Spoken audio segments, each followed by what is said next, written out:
For patients with an activating EGFR mutation, one of the questions over the last few years is whether we might do better by giving a combination of agents that includes an EGFR inhibitor compared to our historical standard of giving an EGFR inhibitor alone.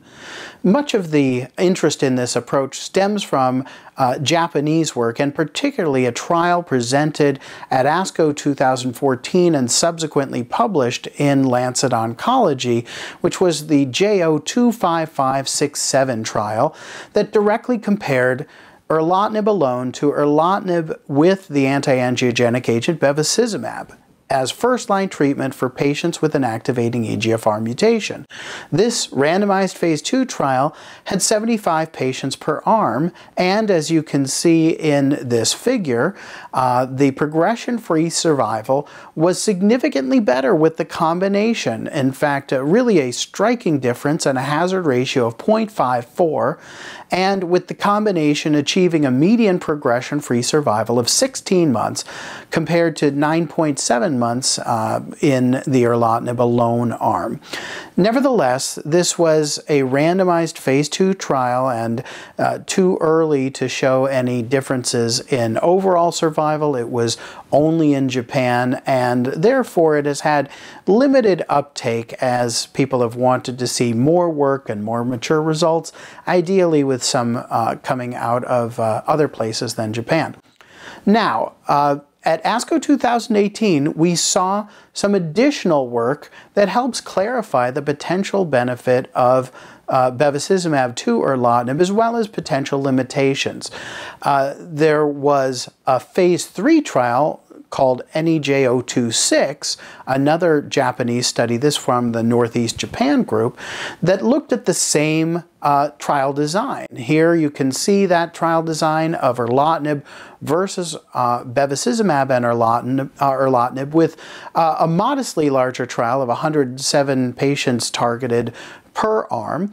And after this initial phase, at the time of progression, the intent was to have patients on the bevacizumab combination go on to platinum and pemetrexed without subsequent bevacizumab because they had already gotten it. And the erlotinib alone arm received the same chemotherapy backbone but with bevacizumab. And this work was presented both in terms of progression-free survival and overall survival. And here you can see the progression-free survival from this phase 3 trial, which largely recapitulates what we saw in the phase 2 experience of a different trial. Here, the hazard ratio is 0.56, and the bevacizumab erlotinib arm has a median progression-free survival of 16.6 months.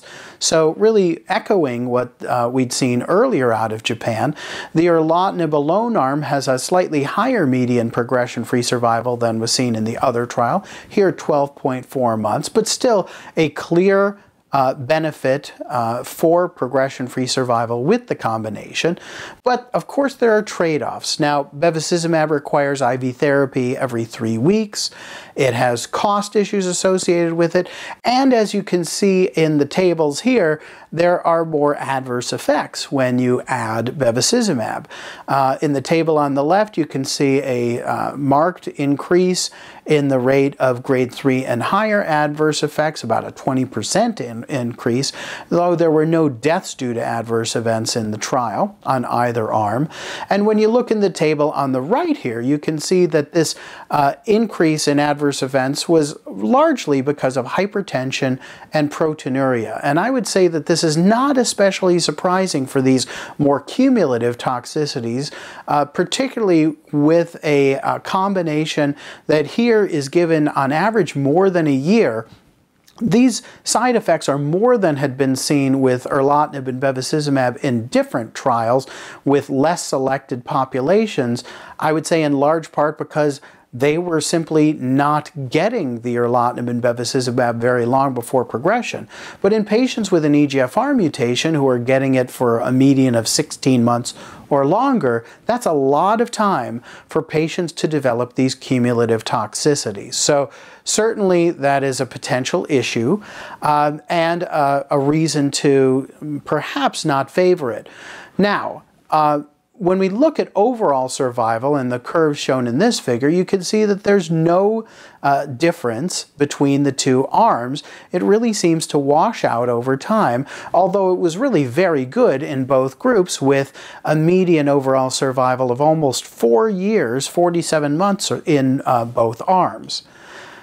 Now, I would note that when you have the median progression-free survival of 12 to 16 months, and with patients living a median of about 4 years, that is a lot of opportunity for subsequent treatments, and that could lead to regression toward the mean.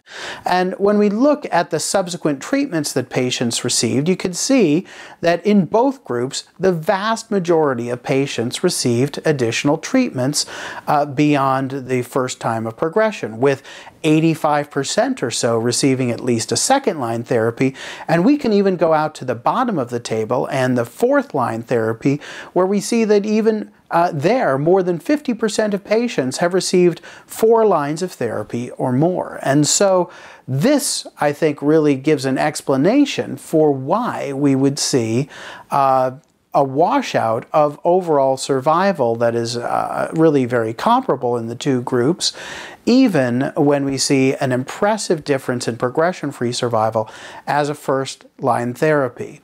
We also saw that there was no difference in overall survival in the patients in the initial trial, J025567, with subsequent follow-up, really recapitulating the same exact story that we had seen in the phase 3 study.